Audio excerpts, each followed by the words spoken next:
Hello everyone, we're back working on the Braniff 747 concept cabin brought to you by special grants from the Eugene McDermott Foundation and the National Endowment for the Humanities of Texas. You may hear those great sounds. That is our air conditioning system that we've connected up with the Gasper fan there in the lavatory, and then over here we have the same thing.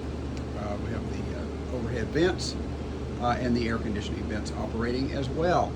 Now, the thing that we have done that I think you're going to be really impressed with is the bulkhead has now been carpeted and completed. Very beautiful midnight blue fabric.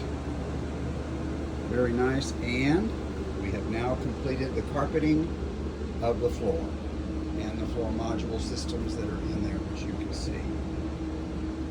Very nice little flaps where we don't have it joined up with the rest of the system. Then you just have a nice little flap there that keeps the wheels and all that type of stuff out of view.